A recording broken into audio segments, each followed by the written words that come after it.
A Odisseia de Homero, uma das histórias mais famosas do mundo, certo? Aquele conto da jornada longa e super perigosa do Odisseu para voltar para casa depois da Guerra de Troia. Mas por baixo de toda essa aventura, tem um quebra-cabeça geográfico que é, olha, fascinante. Então vamos mergulhar nisso. O ponto de partida, a gente sabe exatamente onde é. Graças a arqueólogos e muita pesquisa, hoje temos certeza que Troia era um lugar real, que ficava onde hoje é a Turquia. Isso dá pra gente, assim, um pé na realidade. Um começo bem concreto para a viagem. Só que, logo depois que o Odisseu sai de Troia, o mapa fica esquisito. A história mergulha num mundo de fantasia pura, cheio de gigantes de um olho só, feiticeiras que transformam homens em porcos, ninfas, enfim. Esses lugares simplesmente não existem em nenhum mapa do mundo real. E aí, do mesmo jeito que começou, essa parte fantástica termina. De repente, Odisseu está de volta ao mundo real, chegando em casa na sua ilha Ítaca. Então a gente tem um começo real e um fim real, mas com um recheio totalmente fantástico no meio. O que está acontecendo aqui? Para a gente conseguir entender esse mistério, vamos seguir esse caminho. Primeiro, o mapa da jornada. Depois, o desvio fantástico. Aí a gente vai ver encontrando outras culturas, gregos e bárbaros, e para fechar, o camaleão grego. Então, o problema central está bem claro. A geografia da Odisseia é como se fosse um sanduíche, uma fatia de realidade no começo, outra no final e um recheio de pura fantasia bem no meio. E isso nos leva à grande pergunta que move toda essa análise. Por que o autor criaria uma estrutura assim tão peculiar? Qual é o sentido desse desvio para o mundo da fantasia? Com certeza não é só para ter mais aventura. Então, vamos lá. Vamos passar da superfície da história de aventura para procurar um significado mais profundo. A resposta para esse quebra-cabeça geográfico pode revelar muita coisa sobre o jeito que os gregos antigos pensavam. E aqui está a ideia central. Essa jornada fantástica não é sobre geografia, é sobre cultura.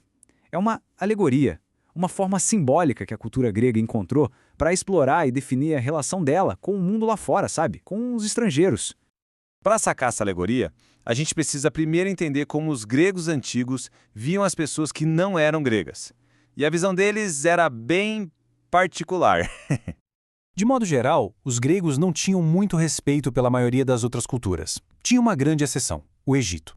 Eles admiravam o Egito como uma civilização super antiga, uma fonte de sabedoria. Mas, para quase todo o resto do mundo, eles tinham um único rótulo para todo mundo.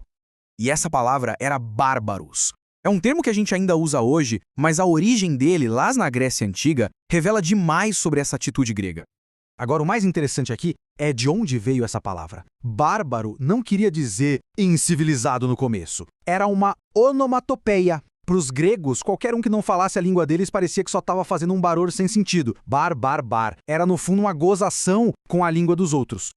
E é aqui que a gente chega numa grande ironia. Os gregos se viam como o auge da civilização, né? Mas muitas das culturas que eles chamavam de bárbaras, tipo os persas e outras civilizações do Oriente, eram na verdade muito mais antigas, mais ricas e, em vários aspectos, até mais sofisticadas que os próprios gregos daquela época.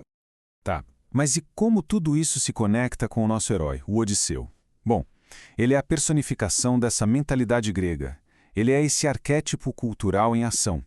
O ponto-chave é o seguinte: aquilo que a gente muitas vezes vê como falhas de caráter do Odisseu, a malandragem, a disposição para enganar, a falta de respeito geral com quem ele encontra nas viagens, não são só traços pessoais dele.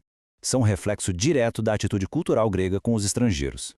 E essa característica era tão valorizada que a própria deusa protetora do Odisseu, a Atena, admirava a desonestidade dele. Ela não via isso como um defeito, mas como a maior força dele. A capacidade de se adaptar, de mudar de cor como um camaleão para sobreviver e vencer em terras estrangeiras era uma virtude.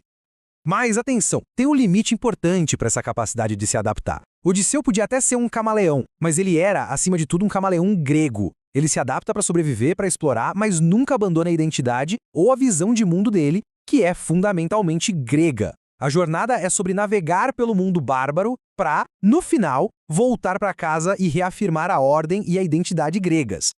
E isso tudo deixa a gente com uma pergunta para pensar. A jornada do Odisseu por terras fantásticas, cheias de outros, não é só uma aventura, é um mapa da mente grega. Então, a questão que fica é: O que os heróis que uma cultura celebra, com todas as suas qualidades e seus defeitos, revelam sobre os valores e as ansiedades daquela cultura.